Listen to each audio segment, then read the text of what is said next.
Tolong. Om Pras merasa tidak percaya dengan apa yang didengarnya. Suaranya mirip sekali dengan ayahku, alias kakaknya sendiri. Maeste, ditanya Om Pras terbata-bata. Tolong aku Pras, balas suara dari balik pintu.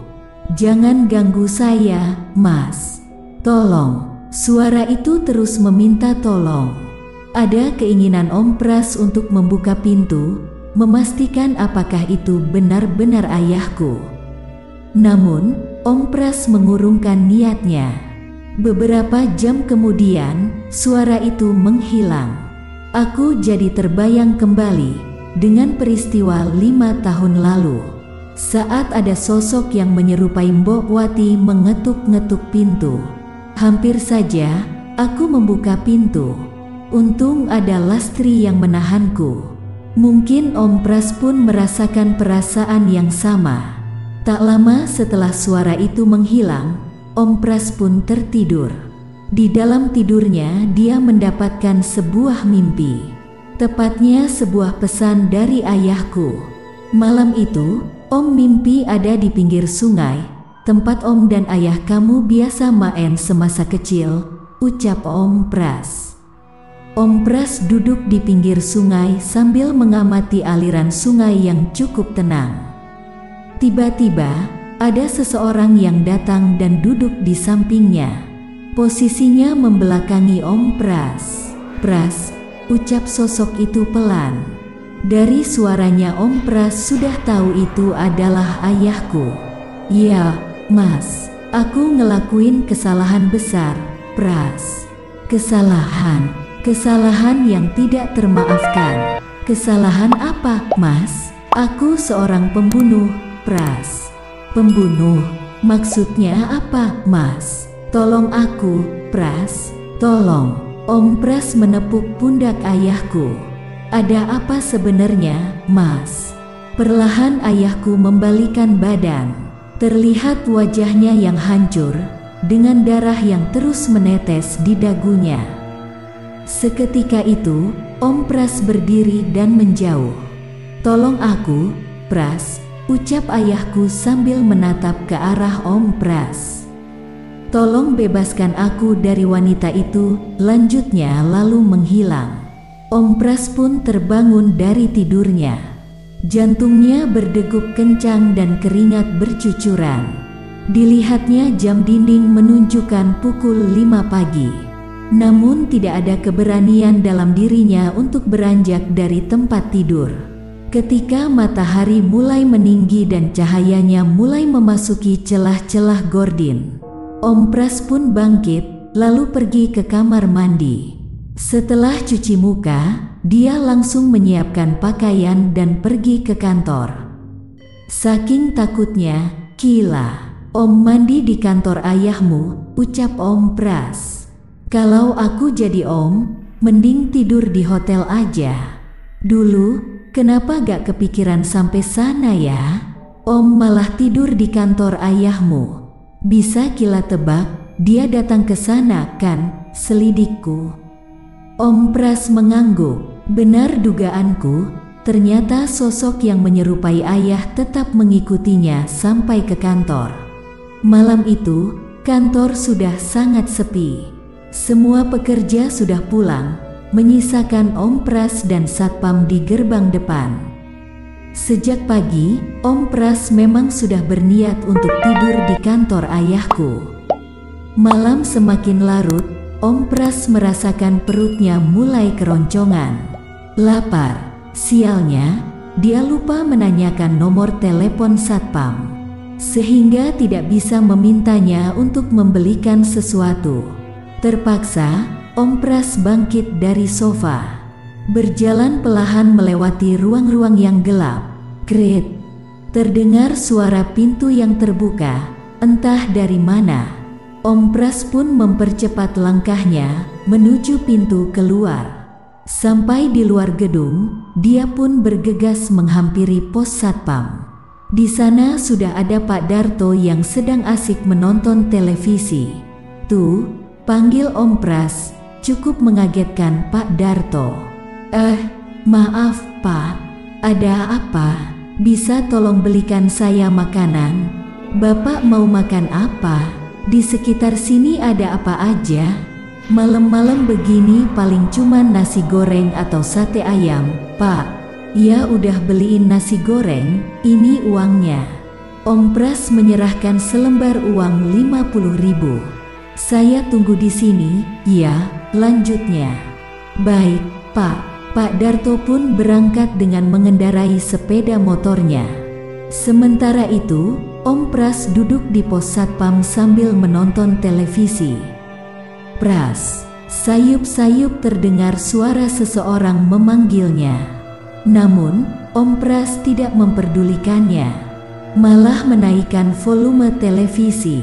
Pras, suaranya semakin terdengar jelas, seperti berada di dekatnya. Om Pras pun melihat keluar pos satpam. Dia melihat seseorang sedang berdiri di dekat pohon yang letaknya cukup jauh dari pos satpam. Tut, bunyi klakson motor Pak Darto. Sekian detik, pandangan Om Pras beralih ke arah Pak Darto. Saat melihat kembali ke dekat pohon, orang itu sudah menghilang. Om Pras mulai merasa curiga. Bulu kuduknya pun meremang. Dia memilih untuk makan di pos satpam daripada harus makan sendirian di dalam kantor. Setelah makan dan mengobrol sebentar dengan Pak Darto, Om Pras kembali ke dalam kantor untuk tidur. Dia kembali berjalan menyusuri ruangan yang gelap. Saat melewati koridor panjang menuju ruangnya, Om Pras melihat sudah ada sosok yang menunggunya tepat di depan pintu ruangnya. Pras, panggil sosok itu. Mas, jangan ganggu. Kita udah beda alam, balas Om Pras. Sakit, Pras. Perih. Pras gak bisa bantu, Mas. Tolong. Sosok yang menyerupai ayahku itu berjalan mendekat. Om Pras pun tetap menjaga jarak, mundur perlahan.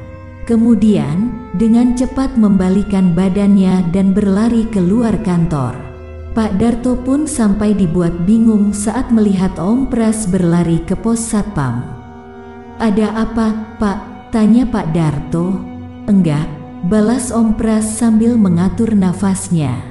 Mereka emang suka iseng, Pak. Mereka, Bapak abis dikerjain penghuni kantor kan? Kali ini Om Pras tidak bisa mengelak. Dia pun menganggukkan kepala, membenarkan ucapan Pak Darto. Biasanya yang paling jahil sih sosoknya kuntilanak gitu, Pak, ucap Pak Darto. Emangnya tadi Bapak lihat apa? Lanjutnya. Gak jelas sih, saya cuman lihat ada orang berdiri di depan ruangan. Om Pras memilih untuk merahasiakan siapa sosok yang dilihatnya. Tidak mungkin dia mengatakan kalau itu adalah mantan bos Pak Darto alias ayahku. Ya udah, Bapak di sini aja. Bentar lagi juga pagi, balas Pak Darto. Om Pras pun menghabiskan malam dengan menonton televisi dan mengobrol di pos satpam. Setelah pagi, dia pulang ke rumah untuk beristirahat karena tubuhnya sudah lelah dan mengantuk. Padahal waktu itu masih sore tapi Om Pras menghentikan ucapannya lalu menyeruput teh hangat. Sosok itu sudah muncul di hadapan Om. Lanjutnya, sekitar pukul 4 sore, Om Pras bangun dari tidurnya, merasakan tubuhnya yang lemas dan lapar. Setelah mencuci mukanya, dia berjalan keluar kamar menuju dapur, mengecek apakah ada makanan yang bisa dimakan. Bulu kuduknya meremang saat melewati koridor menuju dapur. Entah mengapa, Om Pras merasa seperti ada yang mengikutinya.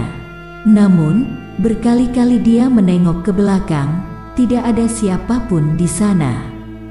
Di dapur, Om Pras langsung membuka kulkas, melihat ada beberapa butir telur. Dia pun merebus telur untuk mengganjal perutnya. Sambil menunggu, dia duduk di dekat meja makan. Bulu kuduknya kembali meremang. diikuti bau anyir yang mulai tercium. Om Pras sangat yakin itu bukan berasal dari telur yang direbusnya, melainkan dari tempat lain. Om Pras pun bangkit, membalikan badan menatap ke arah koridor. Tidak ada apa-apa di sana. Bergegas dia mematikan kompor, lalu mengangkat telur yang masih belum matang benar dan memakannya dengan cepat. Setelah selesai, dia kembali ke kamar. Lagi-lagi tercium bau anyir yang sangat menyengat. Om Pras pun mempercepat langkah menuju kamar. Sampai di ruang tengah, langkahnya pun terhenti. Dia melihat ada sosok yang sedang duduk di sofa. Sosok itu terus menangis. "Ayah," selaku memotong cerita Om Pras. "Iya," balas Om Pras. Dia terus meminta tolong untuk dilepaskan dari jeratan wanita itu. Lanjutnya, "Siluman ular," ucapku pelan. "Itu balasan untuk orang yang bersekutu dengan mereka," ucap Tante Maria. Aku pun setuju dengan ucapan Tante Maria. Bagaimanapun ayah harus mempertanggungjawabkan semua perbuatannya. "Apa yang Om lakuin? Apa Om berniat membantu ayah pada saat itu?" tanyaku. "Waktu itu Om belum curiga kalau ayahmu ternyata menjadi tumbal pesugihan. Om kira ayahmu gentayangan karena meninggal secara mengenaskan," balas Om Pras.